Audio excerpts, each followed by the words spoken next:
C'est désormais officiel. Dani Namasso est éligible à jouer avec les Lions indomptables du Cameroun.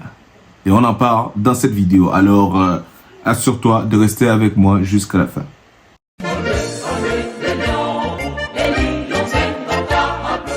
What's up squad? Bienvenue sur Rawzone TV.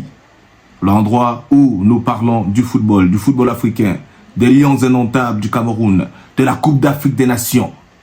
Et donc, si c'est ta première fois, n'hésite pas de t'abonner, d'activer la cloche de notification, de lâcher un j'aime sur cette vidéo afin de nous aider avec le référencement, afin que d'autres fanatiques et passionnés du football puissent nous rejoindre, que la communauté s'agrandisse. Et on peut commencer. Alors, comme je le disais, Dani Namasso est officiellement éligible à rejoindre la tanière des Lions indomptables.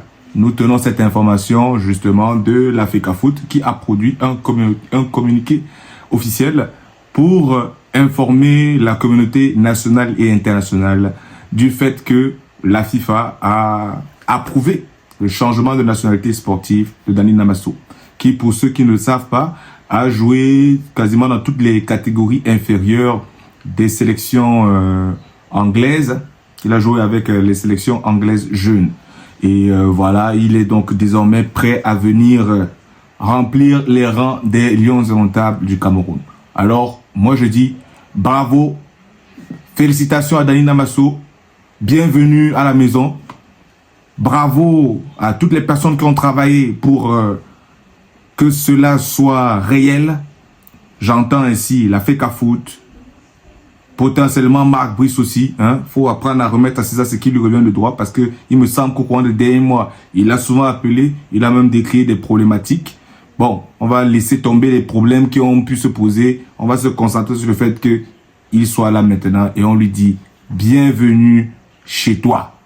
Welcome home, Dani Namasso. Et dans une vidéo que j'ai postée il y a maintenant quelques mois, je parlais d'un des grands chantiers de Marc Brice, qui est l'attaque camerounaise qui se retrouve vieillissante. Nous le savons tous, Aboubakar Vincent n'est plus tout jeune. Aujourd'hui, on se pose même des questions. Est-ce que Choupo-Moting, c'est fini avec l'équipe nationale?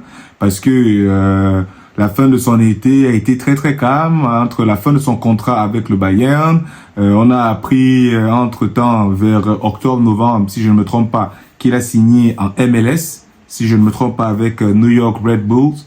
Est-ce que ça voudrait dire qu'il se retrouve en train d'avoir moins de chances de se faire appeler? N'oublions pas que à ce jeu de dire « Ah, il a MLS, alors peut-être qu'il n'a plus le niveau », n'oublions pas qu'on a Nourou Tolo qui joue aussi en MLS.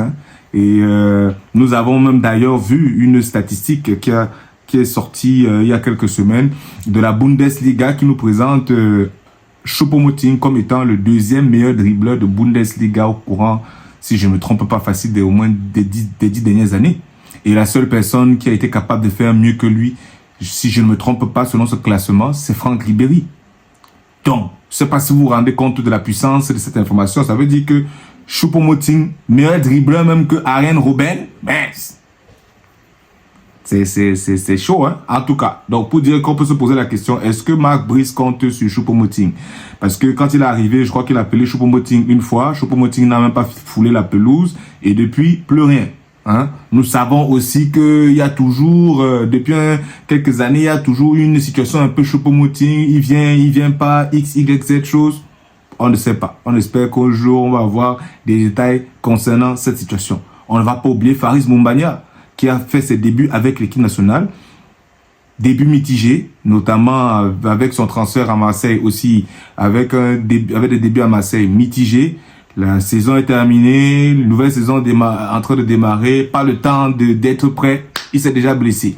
Et donc, depuis, on l'a pas vu. Donc, tout ce qu'on puisse souhaiter à Faris Moumbagna, c'est qu'il soit en train de revenir plus fort qu'hier et que par-dessus tout, voilà, qu'il, comme je viens de dire, qu'il vienne vraiment plus fort qu'hier afin de pouvoir postuler à une place pour la prochaine Coupe d'Afrique des Nations.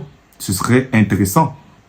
Mais qu'il se soit naturellement, comme je dis, vraiment étoffé, qui profite de cette situation pour pouvoir s'étoffer. Mais voilà, on a Dani Namasso qui est arrivé.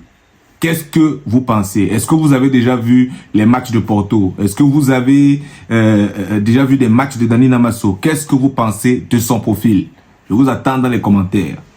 Est-ce que Dani Namasso sera capable d'être le successeur de Vincent Aboubakar? Parce qu'au courant des derniers matchs, n'oublions pas qu'on a souvent soulevé le point selon lequel Marc Brice faisait toujours jouer Vincent Aboubakar jusqu'à la fin des matchs, alors qu'on pouvait voir des matchs où on le voit bien essoufflé, fatigué, et qu'on a besoin de personnes qui sont capables de mettre du pressing intense au fond de l'attaque. On voyait toujours à bout sur le terrain, et Marc Brice était sorti pour nous expliquer que voilà, il ne fait pas jouer Aboubakar parce qu'il veut, mais c'est parce que voilà, jusqu'ici il prouve, et que jusqu'à ce qu'il va trouver quelqu'un qui sera capable de bousculer Aboubakar sera là. Donc, est-ce que Namasso va pouvoir venir faire ce travail?